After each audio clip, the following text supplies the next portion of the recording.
بسم اللہ الرحمن الرحیم۔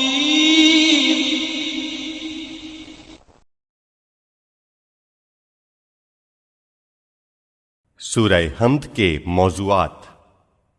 اس سورہ کی 7 آیات میں سے ہر ایک اہم مقصد کی طرف اشارہ کرتی ہے۔ بسم اللہ الرحمن الرحیم۔ ہر کام کی ابتدا کا سرنامہ ہے اور ہر کام کے شروع کرتے وقت ہمیں خدا کی ذات پاک سے مدد طلب کرنے کی تعلیم دیتی ہے۔ الحمد للہ رب العالمین۔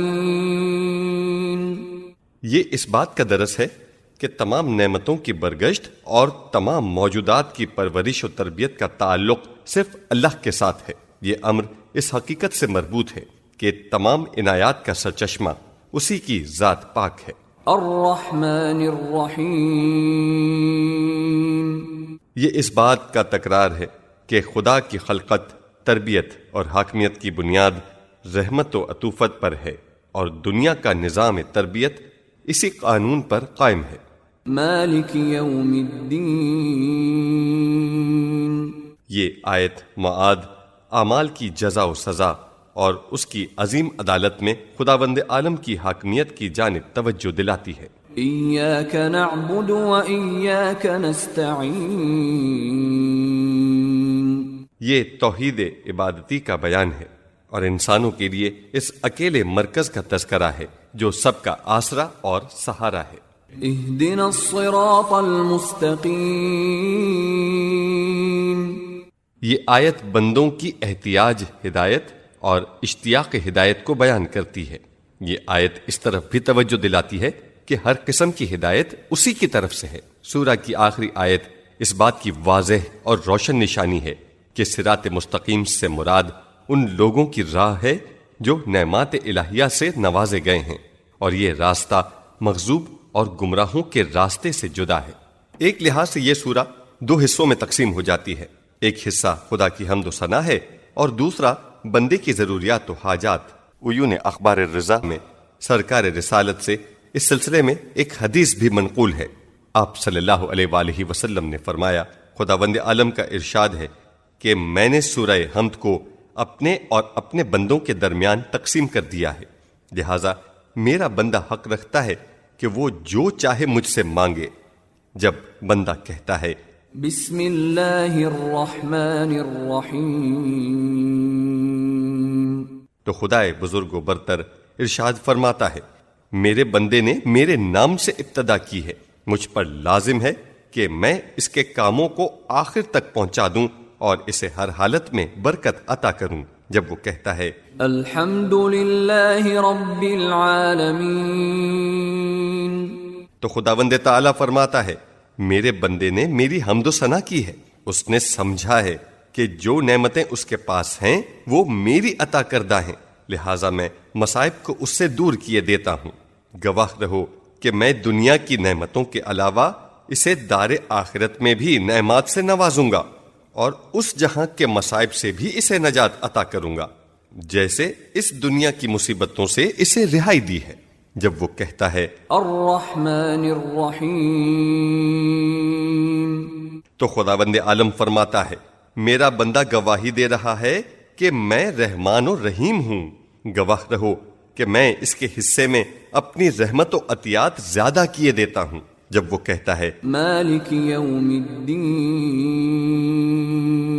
تو خدا فرماتا ہے کہ گواہ رہو جس طرح اس نے روز قیامت میری حاکمیت و مالکیت کا اعتراف کیا ہے، حساب و کتاب کے دن میں اس کے حساب و کتاب کو آسان کر دوں گا، اس کی نیکیوں کو قبول کر لوں گا اور اس کی برائیوں سے درگزر کروں گا۔ جب وہ کہتا ہے ایاک نعبد، تو اللہ تعالیٰ فرماتا ہے، میرا بندہ سچ کہہ رہا ہے، وہ صرف میری عبادت کرتا ہے۔ میں تمہیں گواہ قرار دیتا ہوں کہ اس خالص عبادت پر میں اسے ایسا ثواب دوں گا کہ وہ لوگ جو اس کے مخالف تھے اس پر رشک کریں گے۔ جب وہ کہتا ہے ایاک نستعین، تو خدا فرماتا ہے، میرے بندے نے مجھ سے مدد چاہی ہے اور صرف مجھ سے پناہ مانگی ہے۔ گواہ رہو اس کے کاموں میں میں اس کی مدد کروں گا، سختیوں اور تنگیوں میں اس کی فریاد کو پہنچوں گا اور پریشانی کے دن اس کی دستگیری کروں گا جب وہ کہتا ہے اهدنا الصراط المستقيم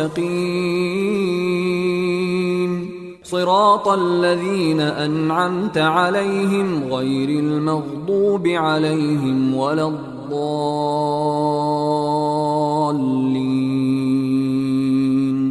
تو خداوند عالم فرماتا ہے میرے بندے کی یہ خواہش پوری ہو گئی ہے، اب جو کچھ وہ چاہتا ہے مجھ سے مانگے، میں اس کے دعا قبول کروں گا۔ جس چیز کی امید لگائے بیٹھا ہے وہ اسے عطا کروں گا، اور جس چیز سے خائف ہے اس سے مامون قرار دوں گا۔ المیزان جلد اول صفحہ 37 بحوالہ عیون اخبار رضا۔ اس سورہ کا نام فاتحۃ الکتاب کیوں ہے؟ فاتح الکتاب کے معنی ہیں آغاز کتاب، قرآن کرنے والی۔ مختلف روایات جو نبی اکرم سے نقل ہوئی ہیں ان سے واضح ہوتا ہے کہ یہ سورت حضرت کے زمانے میں بھی اسی نام سے پہچانی جاتی تھی۔ یہیں سے دنیا اسلام کے ایک اہم ترین مسئلے کی طرف فکر کا دریچہ کھلتا ہے، اور وہ ہے جمع قرآن کے بارے میں۔ ایک گروہ میں یہ بات مشہور ہے کہ قرآن مجید نبی اکرم صلی اللہ علیہ وآلہ وسلم کے زمانے میں منتشر و پراگندہ صورت میں تھا، اور آپ کے بعد حضرت ابو بکر، حضرت عمر یا حضرت عثمان کے زمانے میں جمع ہوا۔ لیکن فاتح الکتاب سے ظاہر ہوتا ہے کہ قرآن مجید پیغمبر اکرم کے زمانے میں اسی موجودہ صورت میں جمع ہو چکا تھا، اور اسی سورہ حمد سے اس کی ابتدا ہوئی تھی، ورنہ یہ کوئی سب سے پہلے نازل ہونے والی سورہ تو نہیں جو یہ نام رکھا جائے، اور نہ ہی اس سورہ کے لیے فاتح الکتاب نام کے انتخاب کے لیے کوئی دوسری دلیل موجود ہے۔ بہت سے دیگر تدارک بھی ہمارے پیش نظر ہیں جو اس حقیقت کے معید ہیں کہ قرآن مجید بصورت مجموعہ جس طرح ہمارے زمانے میں موجود ہے اسی طرح پیغمبر اکرم کے زمانے میں آپ کے حکم کے مطابق جمع ہو چکا تھا۔ ان میں سے چند ایک ہم پیش کرتے ہیں۔ ایک، علی بن ابراہیم نے حضرت امام صادق سے روایت کیا ہے، رسول اکرم نے حضرت علی سے فرمایا کہ قرآن ریشم کے ٹکڑوں، کاغذ کے پرزوں اور ایسی دوسری چیزوں میں منتشر ہے، اسے جمع کر دو۔ اس پر حضرت علی مجلس سے اٹھ کھڑے ہوئے اور قرآن کو زرد رنگ کے پارچے میں جمع کیا اور پھر اس پر مہر لگا دی۔ تاریخ القرآن ابو عبداللہ زنجانی صفحہ 44۔ 2، اہل سنت کے مشہور مؤلف حاکم نے کتاب مستدرک میں زید بن ثابت سے نقل کیا ہے، ہم پیغمبر کی خدمت میں قرآن کے پراگندہ ٹکڑوں کو جمع کرتے تھے اور ہر ایک کو نبی اکرم کی رہنمائی کے مطابق اس کے مناسب محل و مقام پر رکھتے تھے، لیکن پھر بھی یہ تحریریں متفرق تھیں، چنانچہ پیغمبر اکرم نے علی کو حکم دیا کہ وہ انہیں ایک جگہ جمع کریں۔ اس جمع آوری کے بعد آپ ہمیں اسے ضائع کرنے سے ڈراتے تھے۔ 3، اہل تشیع کے بہت بڑے عالم سید مرتضیٰ کہتے ہیں قرآن رسول اللہ کے زمانے میں اسی حالت میں اسی موجودہ صورت میں جمع ہو چکا تھا۔ مجمع البیان جلد اول صفحہ 15۔ 4، طبرانی اور ابن عساکر نے شعبی سے یوں نقل کیا ہے، انصار میں سے 6 افراد نے قرآن کو پیغمبر کے زمانے میں جمع کیا تھا۔ منتخب کنز الامال جلد 2 صفحہ 52۔ 5، قتادہ ناقل ہیں، میں نے انس سے سوال کیا کہ پیغمبر کے زمانے میں کس شخص نے قرآن جمع کیا تھا؟ اس نے کہا 4 افراد نے جو سب کے سب انصار میں سے تھے، ابی بن قعب، معاذ، زید بن ثابت اور ابو زید۔ صحیح بخاری جلد 6 صفحہ 103۔ ان کے علاوہ بھی روایات ہیں جن کا ذکر کرنا طول کا باعث ہوگا۔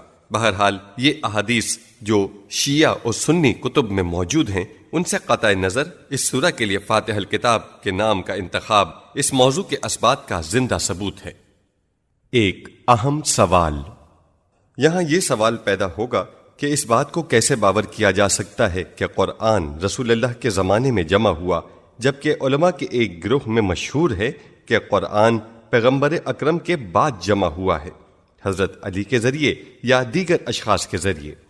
جواب، جو قرآن حضرت علی نے جمع کیا تھا وہ قرآن تفسیر، شان نزول آیات وغیرہ کا مجموعہ تھا۔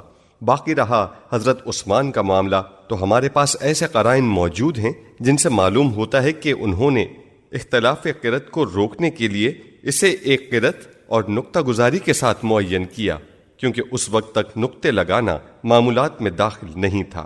رہا بعض لوگوں کا یہ اصرار کہ قرآن کسی طرح بھی رسول اللہ کے زمانے میں جمع نہیں ہوا، اور یہ اعزاز حضرت عثمان خلیفہ اول یا خلیفہ دوم کو حاصل ہوا ہے۔